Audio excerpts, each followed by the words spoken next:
నేను అనకాపల్లి నుంచి వచ్చాను. నా పేరు తులసి. మేము బాలాజీ టీము. మేము చాలా పెద్ద టీము. గౌరపాలెం బాలాజీ గారు వచ్చారు.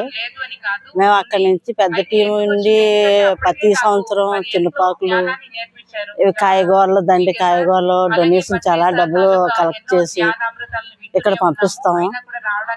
వంటకాలు అన్ని వంటకాలు అవి వండేసి పంపించి అన్ని చేస్తాము. మేము ఒక టాబ్లెట్ కూడా వేసుకోండి. ఇప్పుడు నాకు 58 సంవత్సరాలు. మనల్ని కూడా ఎత్తిసాను. నేను కూతురికి కొడుక్కి పెళ్లి చేస్తాను. చాలా హ్యాపీగా ఉన్నాను.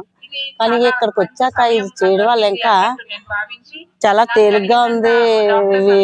నా పక్కన ఇంకొక ఆమె తీసుకొచ్చాను మా అక్క పెళ్లి నుంచి. ఆవిడేమో రమ్మన్నాను చేయడానికి. ఇదే ఫస్ట్ టైం రావడం.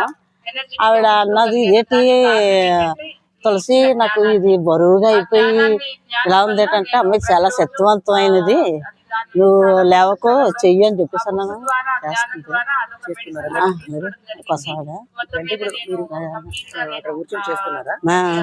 ఆ ఎమ్మెల్యేసి నేను బరువుగా బుర్ర అయిపోయింది, ఇటు ఇలా ఉంది ఏంటి అన్నది. అంటే నీకు ఇప్పుడే బాగా ధ్యానం పడుతుంది, నీకు ఏమన్నా ఉంటే ప్రాబ్లమ్స్ అన్ని క్లియర్ అయిపోతాయని చెప్పాను నేను. నువ్వు అలా చెయ్యకు, చెయ్యి పళ్ళే చెప్పుకో అని చెప్పేసి చెప్పాను నేను. చాలా బాగుంది, చాలా చాలా చాలా బాగుంది. నేను ఎప్పుడు దీంట్లో చేయలేదు. మామూలుగా బాలాజీ గారు పర్మిట్ కట్టారు అనకాపల్లిలో, అక్కడికి వెళ్ళి చేసుకోవడమే. కానీ ఇంట్లో పర్మిట్ చెక్కతోటి ఉంది, రాత్రుల టైం ఆట చేసుకుంటాం. కానీ చాలా బాగుందండి, నచ్చిందండి.